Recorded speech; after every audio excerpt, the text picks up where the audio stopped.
I discovered my wife's affair during her writing workshop, hired a P1, gathered evidence, and vanished without a trace before she returned home.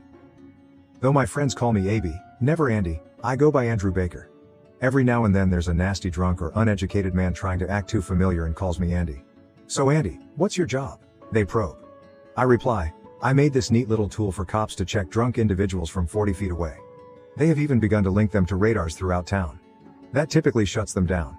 That gadget isn't real, though, should you still not know it yet. I obviously have not much tolerance for stupidity. Lie to me, and things go bad. I'm a straightforward guy, not complicated at all. I am content in my career and lead a simple life. I am an engineer employed by a large national corporation with offices scattered over the nation. I have pals, and although I'm not a heavy drinker, I do have a sporadic beer. Though that's my struggle, honestly I tend more toward nachos. I try to keep myself in reasonable form for my age since, if I let it spiral out of hand, I will gain weight. Every chance I had, I used to go sailing. Now, having a wife and 2 small girls takes up a lot of time. I sold the yacht at last. That was only one of the concessions I have voluntarily given over the years in order to spend quality time with the individuals truly important to me.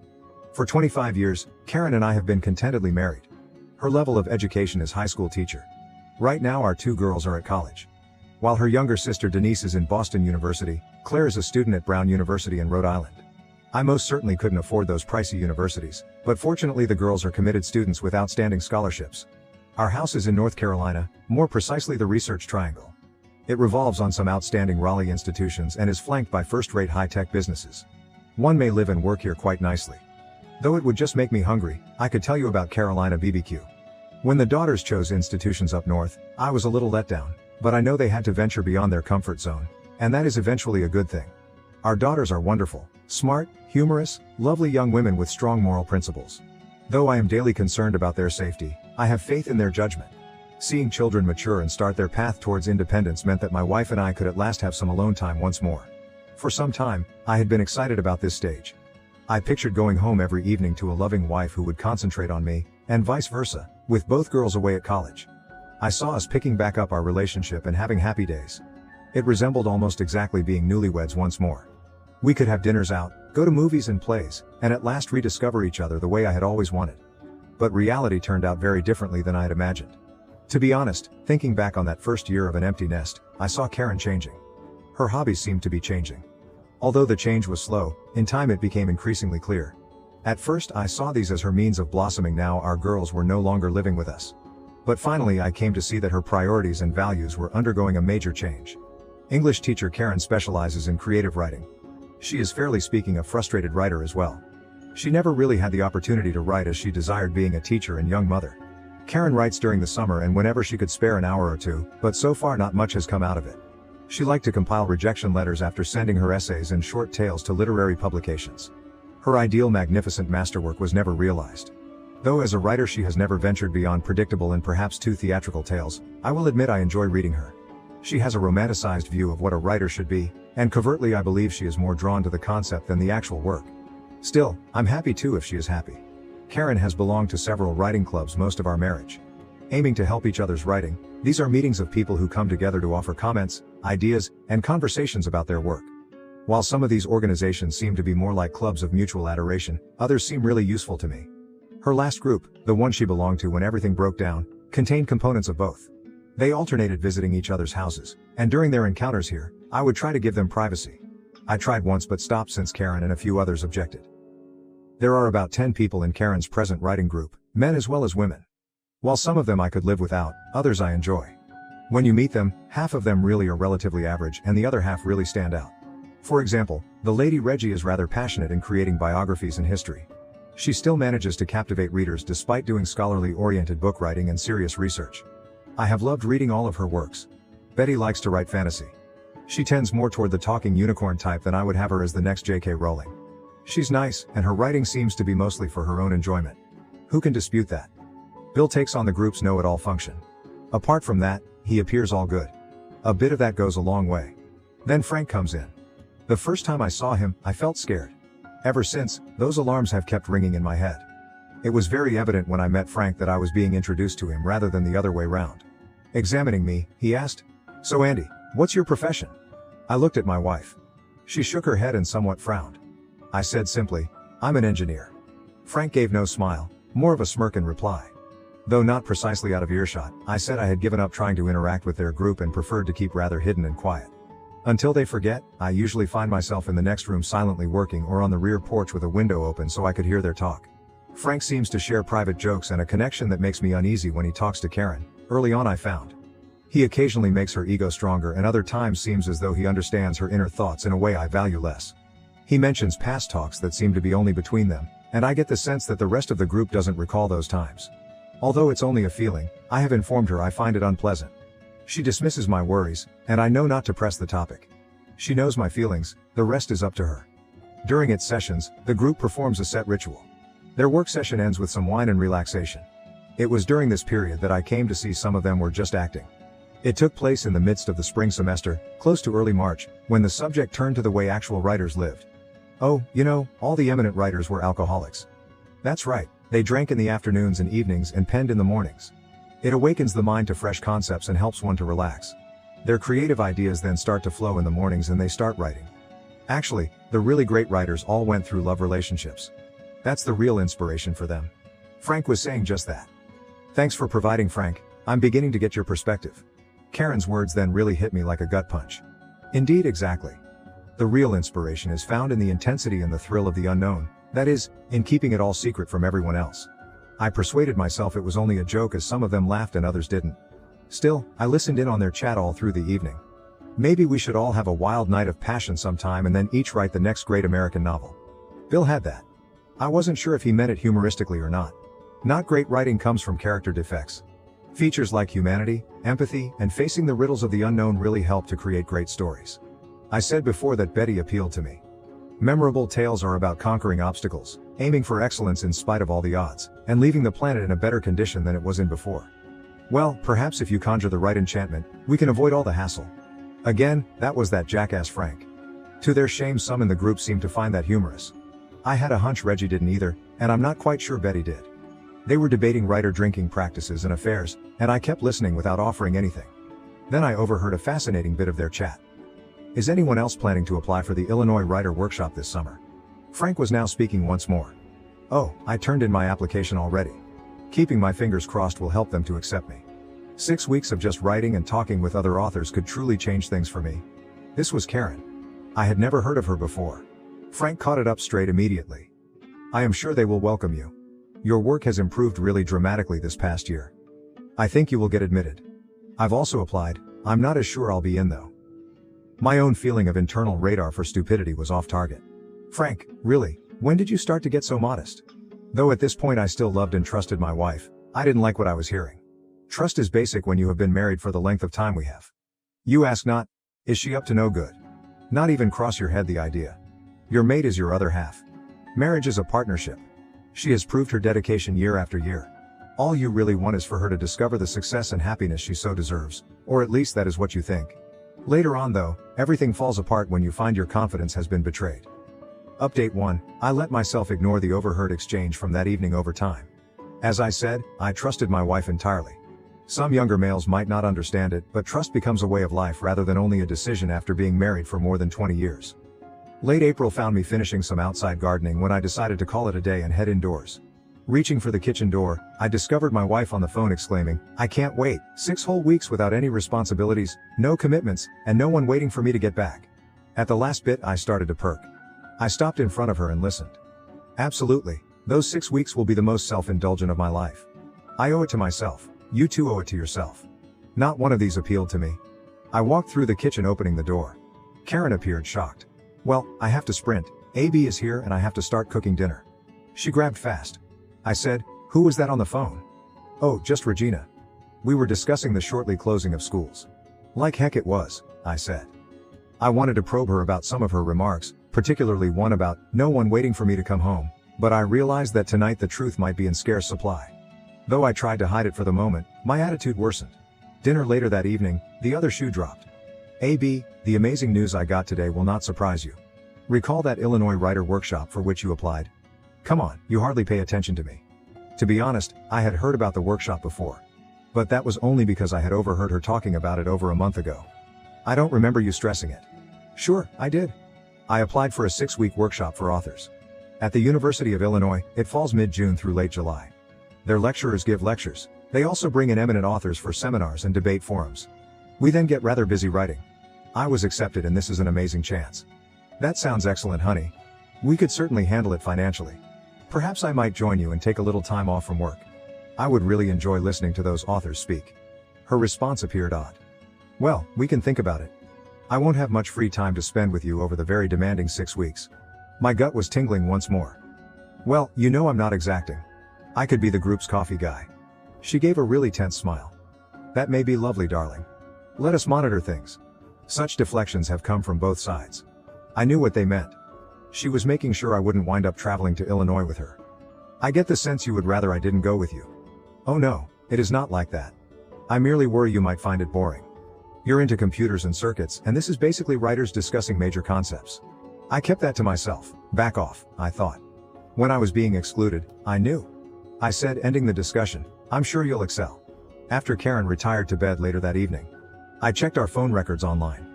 AITA provides that capability. All incoming and outgoing calls as well as text messaging are logged.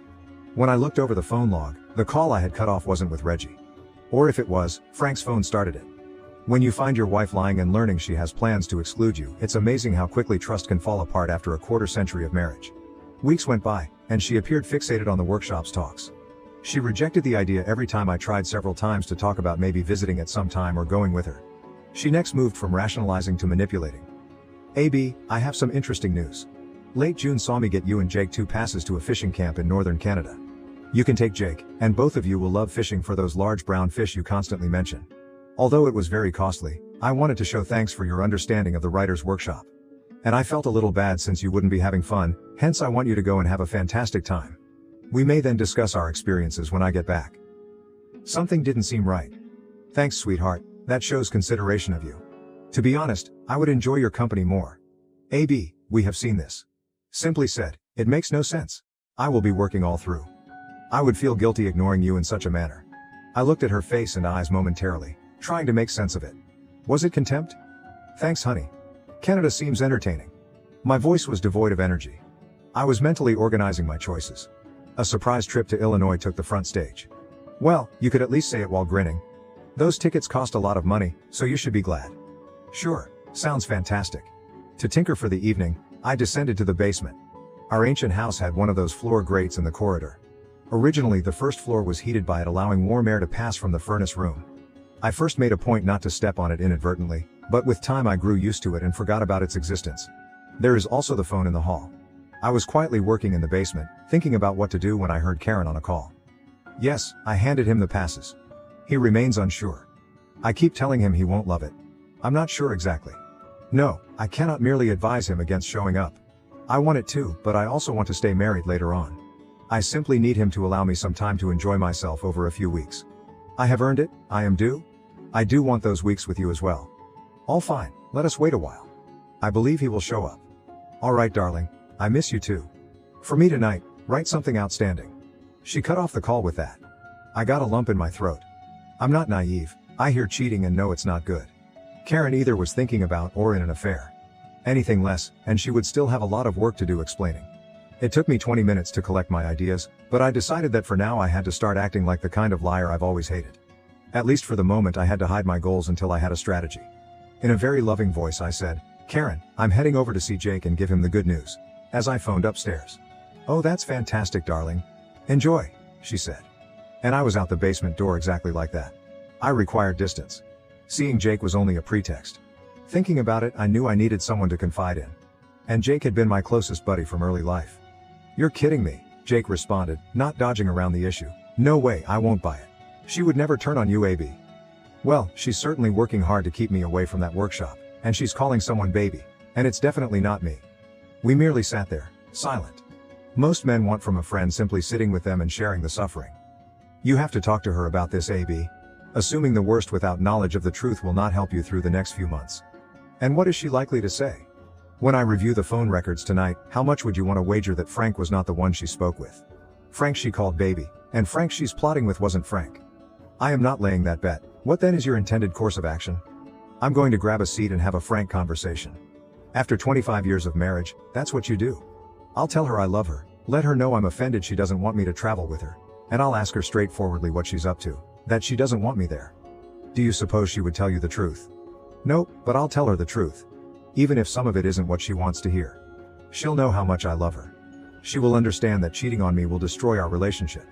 She will then most likely try to persuade me that I should simply go fishing since I am seeing things. I stopped just for a moment. By the way, one ticket is for you. I have 2 for a fishing camp in northern Canada in late June. Nice, Jake said, catching himself. I mean, friend, here I am to help you. I laughed a little bit. I have always known exactly where his allegiance resides.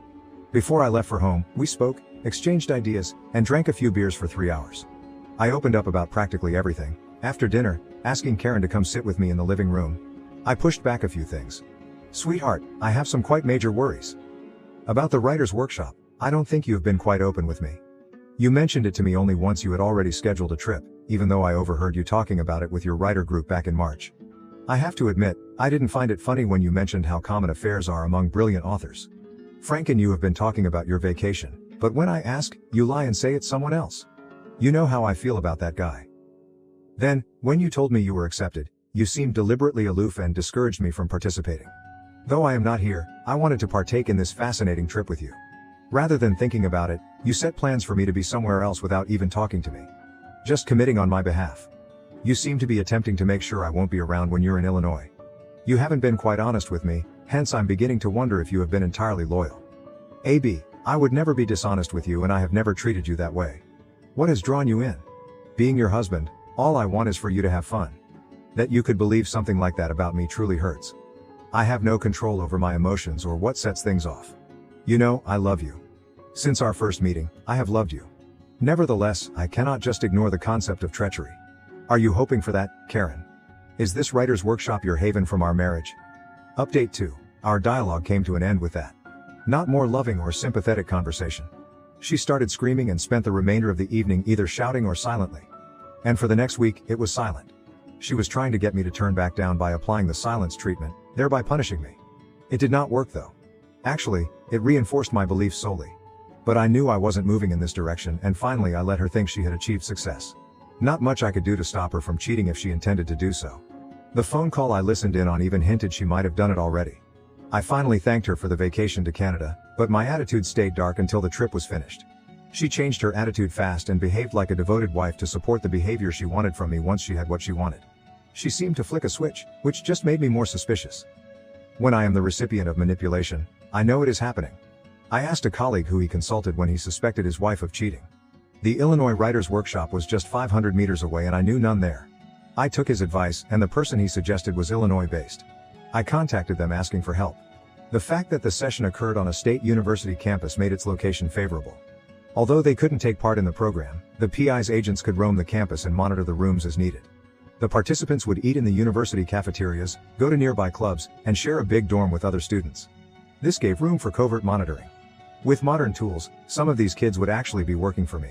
Our daughters decided to stay in their colleges for the summer to work in research labs under their professors as the school year was drawing to a conclusion. We were still empty nesters then. I deliberately tried to invite her to dinners made at home and show her around. She appeared to be enjoying everything, hence I began to think I was improving. But every time I told her I loved her, I felt her dismissive I know attitude. The fragments of the puzzle came together gradually. She had merely taken me for granted, not stopped loving me. I knew her safety net was consistent and familiar. She knew she could go away, find thrills, break off our marriage, and I would be waiting when she got back. This insight brought my ideas into line. I knew I couldn't leave things unanswered the day she left. Her shuttle for the airport came as we stood close to the door. I begged and said, "Please don't do anything that could ruin us," tightly gripping her. She flashed me an annoyed glance in answer and retorted, "I'm tired of you not trusting me. We will have a major discussion about this when I get back." She snatched her luggage, kissed me quickly on the cheek and hurried for the shuttle. She left without ever looking back at me. I sensed then that my marriage was about to end. After 25 years and our 2 grown kids, it seemed our relationship was going away with little notice. The private investigator did his work really well. He said they were in an unfamiliar area so they didn't bother covering their acts.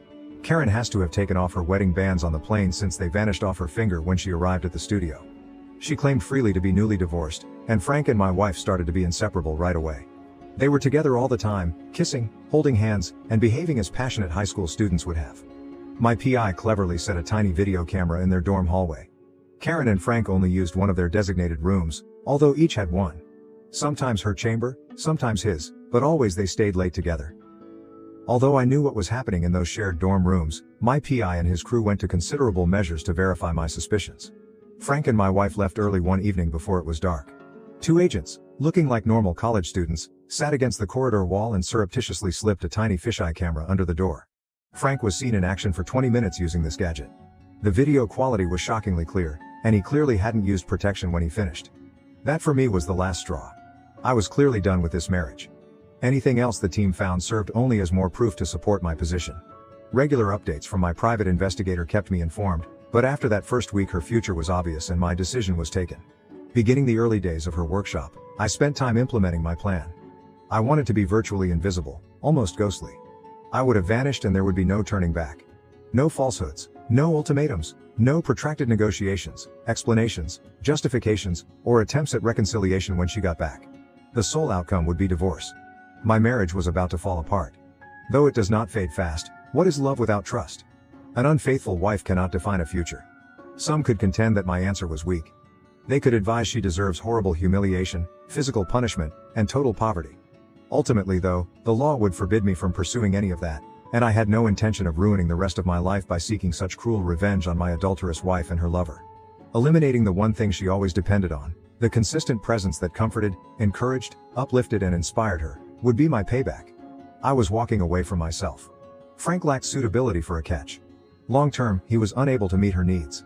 Where would a 50-year-old divorced mother find emotional stability and love? I not give a damn. She no longer would be of interest to me. My private investigator would bring me more images, recordings, and proof of treachery by the person who promised me allegiance above all else every few days. The pictures and videos in the reports were very upsetting to view. The reports themselves were challenging to read. Especially when they covered me, the audio recordings were the toughest to handle. He is always emailing me about the fish he is catching and how incredible it is up there. Nearly every day he thanks me. She laughs. Frank joined in the laughing. He's clueless. You escape from his irritation by keeping him in the dark and treating him like a mushroom. He could as well have fun right now. I'll face that geek about his charges when I get back. How dare he continually charge me of cheating? But you are momentarily straying from our marriage, correct, beautiful? Alternatively, is another woman sleeping next night on my bed? She laughed at that, really. Well, I won't put up with that even if he may be onto something. Damn it, I'm a writer. His circuits and computer lingo are holding me back with their millimeters and micro thingamajigs. About huge ideas, what does he know? Update 3. As long as my existence stayed linked to hers, none of the several ways I considered for retribution would really satisfy me. One decision remained, and I started the process of separating from her. I explained everything honestly to my supervisor. Having gone through something like this personally not so long ago, he could appreciate it. He set up a transfer for me to show up at Portland, Maine, our corporate office. I thought the concept was interesting. I knew the folks there were professional, competent, and I liked their company. I found attractions in the town and the state as well. To get half of the furniture and all of my personal stuff up north, I booked movers. I checked that my automobile was in good condition for the trip, then spoke with a lawyer to start the divorce process. Regarding money problems, Karen had a retirement account and her own insurance. I made my daughters the beneficiaries and deleted her name from every one of my possessions. For no alimony, I signed a quitclaim deed turning the house over to her. She would keep her automobile but have to deal with her own insurance. Keeping my plans understated, I intended to handle credit cards and bank accounts closer to the finish. From that point ahead, I concentrated on strengthening my will. I meant to call her to show my love and to find out how the workshop was going. Hearing her lies would help me to get more convinced that my behavior was justified. She didn't let down anyone. She reacted with fervor, said her love, and went out to dinner in less than 2 minutes. Later on, my private investigator told me Frank was right next to her, mocking gestures and knowing glances, which just confirmed my choice. She clearly saw the matter as a joke, which validated my direction in life. Later on, I decided to text her instead of calling since I wasn't sure I could control my feelings over the phone. Though in reality I sent Jake and his wife on such vacations, I would tell her about great fishing excursions. They enjoyed themselves thoroughly. Regarding his marriage, Jake made a smart decision. They promised to see me and I did pay them a farewell visit before I left. Her 6-week workshop was ending, and I finished my last assignments. I put a for sale sign from a buddy who works as a real estate agent in the front yard. She was ignorant of that aspect, but I couldn't really sell the house without her permission, especially since I had already transferred ownership to her. Her first sight upon returning home would be the sign. To help the house seem less like a house, I changed the locks. I created a copy of the PI's report and chose specific pictures from her trip, including graphic stills from the video shot taken under Frank's door. To let her know she had been found out, I left all of this on the dining room table. The movers had already relocated most of my stuff. They would keep it until I needed it. I packed just 2 pieces of luggage, a briefcase, a laptop, and a guitar. I absolutely had to have my guitar. Something so valuable could not be trusted to anybody else. Frank could be engaged with my wife, but I loved my guitar very much. Knowing she wouldn't be back until late that evening, my first thought was to leave the next morning. I would be long gone when she showed up. But the evening before I changed my mind. She could only wait and worry. I wanted her to feel the suffering right away. Along with the words "divorce you, I divorce you, I divorce you," I emailed her 3 well-selected pictures of her with Frank. I chose one picture when they were almost close on the dance floor, obviously revealing she wasn't sporting her engagement and wedding rings. The second picture caught them holding hands as they entered his dorm room. The third was a crisp face-clear screenshot from the dorm room footage. She would see these pictures, and I hoped it would ruin her last beautiful night with Frank as they furiously looked for cameras that had already been taken down. Then I turned off my phone. Leaving the house our family had lived in for many years was a mix of grief, uncertainty, and newly acquired independence. All at once it seemed like the most difficult, uncertain, and freeing event of my life. My wife basically disappeared from my life. Though I hadn't personally caused it, it seemed as though she had died, not knowing the when or the why. The woman looking like my wife was someone I knew nothing about and I wanted no contact with. I was starting over and had no idea where I might be headed. Among the great loss, there was an unusual sense of emancipation. If only momentarily, the weight of dishonesty, treachery, and belittlement was offloaded from my shoulders. The sole expense was half of my life now unreachable. Late, but my mind was racing, so I drove almost 100 miles down the peaceful highway lost in contemplation till I came to a hotel for the evening. I was hoping for a real local breakfast restaurant, not for a chain motel. I searched for something real. I eventually found it and enjoyed what might be my final dish of grits for some time. My perspective changed and I started to rethink my path to Maine as I ate those grits. This signaled the beginning of my new life, and I had a long journey ahead. I had a 2-week window before employment began, so even if I could speed up my trip to Maine, fleeing my troubles, why accelerate? I needed time to gather my ideas, process her treachery and let the past go. I decided to go gradually. Enjoying the landscape on my northward drive and interacting with every state and its people as I passed through. My old life would give way to my new one this week. To be ready for a fresh start and clear myself of the ugly and blunders of my past, I meant to nurture my senses, including my taste buds. Wandering about Williamsburg among the summer throngs, the rest of the day was lost. I investigated the abilities of talented craftsmen and artists. I found somewhere to stay even though I had no reservation. My thoughts returned to my failing marriage only after a small dinner and settling in for the evening. She was probably going home about that time. Seeing the for sale sign on the front yard and knowing her keys wouldn't open the door, I wondered how she would respond.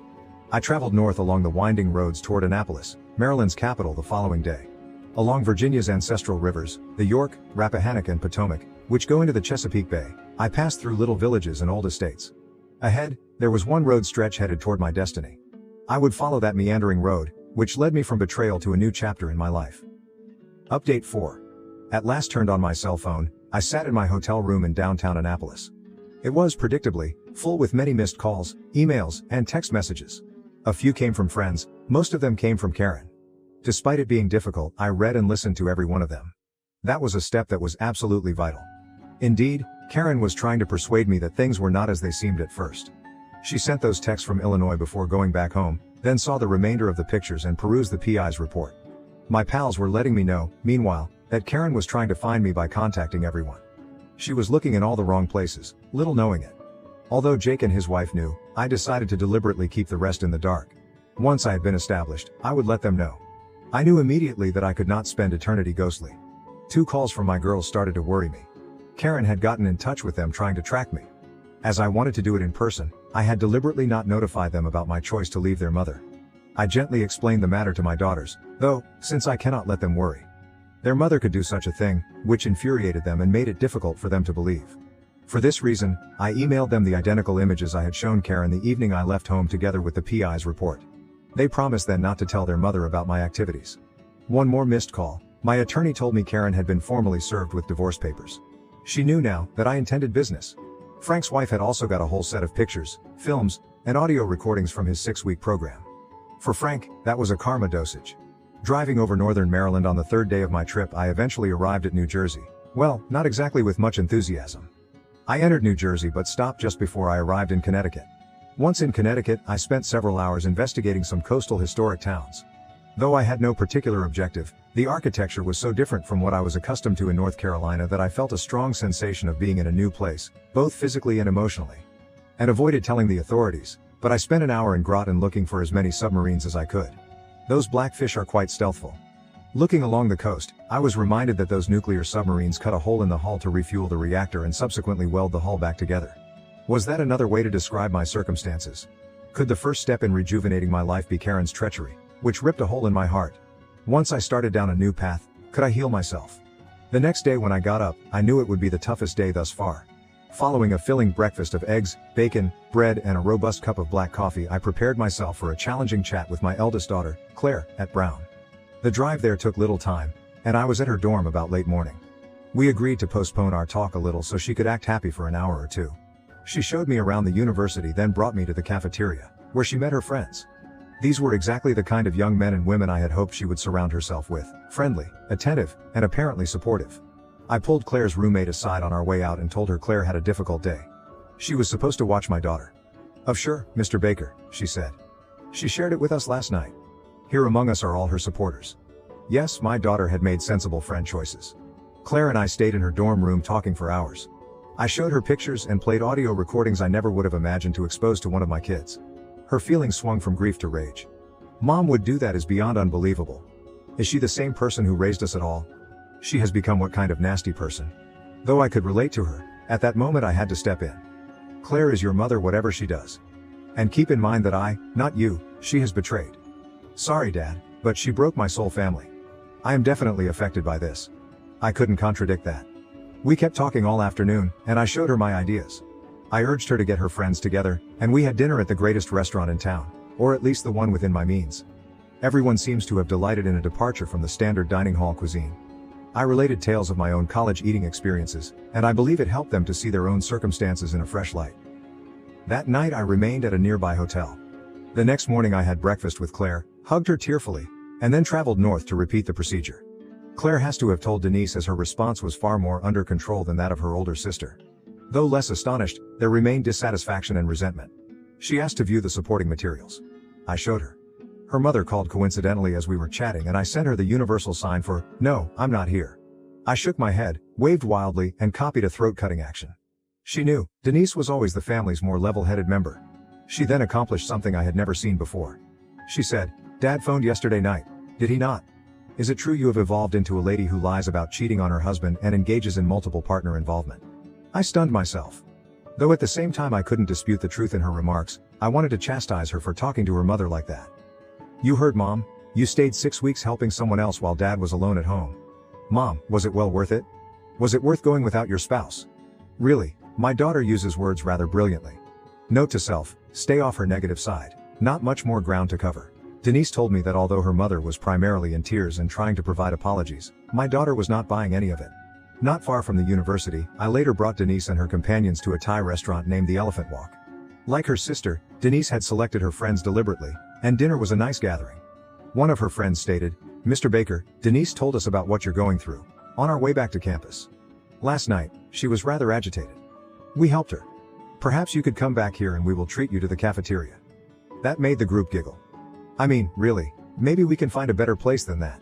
This set off more chuckles, and we laughed all the way back to her dorm. After finding a place to rest for the evening, I had breakfast with my daughter in the morning, and on the 7th day of my trip I kept on going northward. I left Boston and arrived barely 2 hours south of Portland. My priorities now were my girls rather than my soon-to-be ex-wife. I couldn't be prouder of them. They were becoming strong, moral young women. I came to see they would negotiate the approaching divorce more skillfully than I had imagined.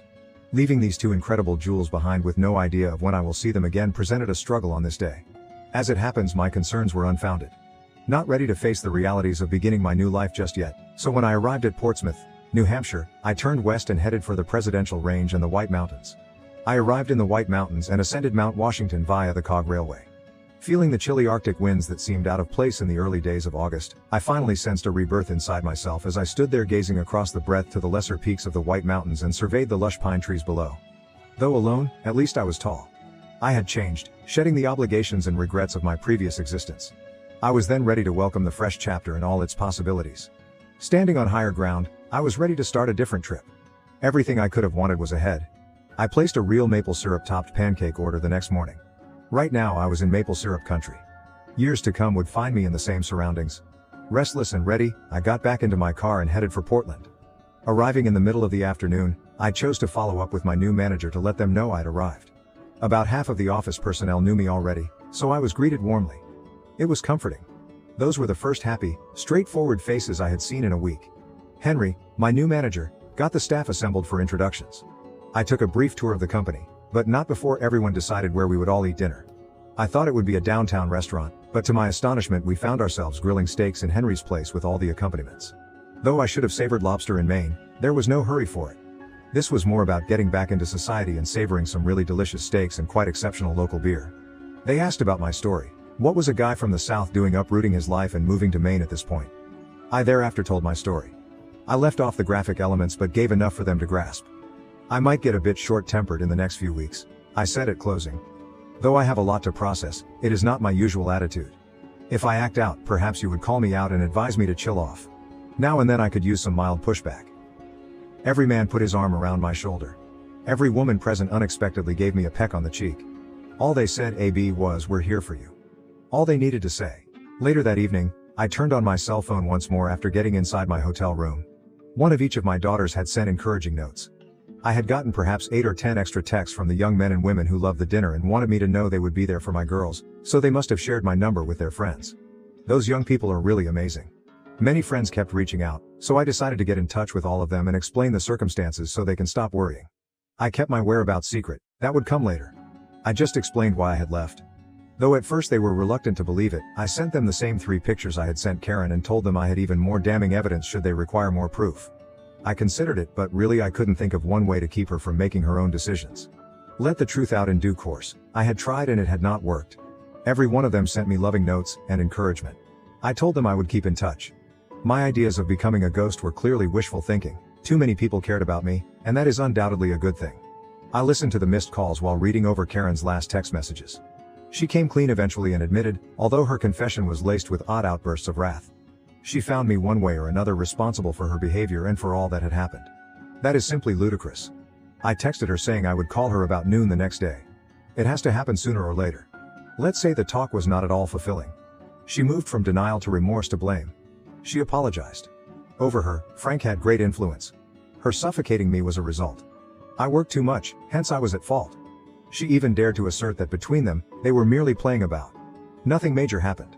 When she tried to persuade me she was merely looking for her creative inspiration, I almost started laughing. She even accused me of turning our girls against her, as if her own behavior hadn't achieved that without my help. When she finally stopped talking, I laid it out for her quite simply. She had plotted with Frank to turn on me, fought my attempts to mend our relationship, carried out the betrayal, and now she was dealing with fallout. The whys lost importance to me now. She was still begging her case and sobbing when I hung up. I was finished with her. Not turning back, I knew too much. Conveniently near the office, I found a basic but pleasant 2-bedroom apartment in an older building. Originally considering it as a temporary situation, I believed I could utilize the walking exercise but soon changed my viewpoint. Living simply in town, avoiding the added chores that come with owning a house, and having a little coastal cottage for weekends sounded like a wonderful idea. Then I considered why I should stop at a cottage. My seaside escape may be a yacht I purchase, kept parked in the harbor. Early October arrived by the time I worked through all of this. Though I had intended to live alone, it has not turned out that way. Actually, I spend more time with my daughters right now than I did in Raleigh. Every month they arrange a weekend trip, usually accompanied by friends. My apartment is alive during those 36 hours, and I generally treat them to dinner. Though I miss them right away, I do yearn for the silence once they are gone. A handful of my friends have visited and the others intend to visit when the weather is better. Surprisingly, though I live alone, I am not lonely. Along with all my travels, I have acquired new pals at work. The sailing community is vibrant and welcoming. I have met interesting women. I will, however, keep polite and well-mannered until the divorce is official. Karen still gets in touch with me even if the divorce will be formal soon.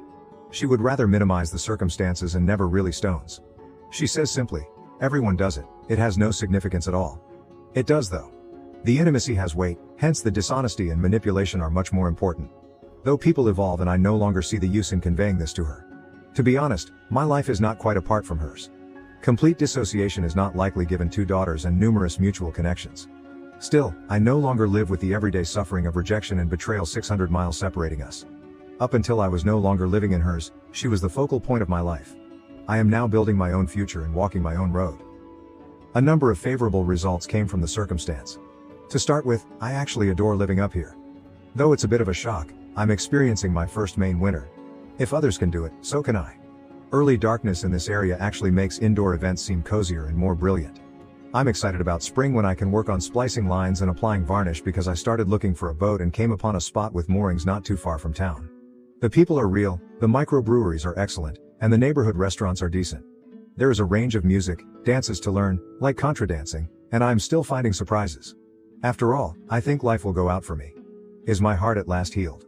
Not yet, but I have hope for the better life that is ahead since time has a way of curing hurts. Oh, and as a side note, Frank's wife appears to be as traditional as I am. She divorced him and kicked him out the house. Even worse is what is involved here. Frank and Karen are still unpublished. Thank you for watching. If you haven't subscribed yet, please do so and hit the notification bell to stay updated with more shocking real-life stories happening around you.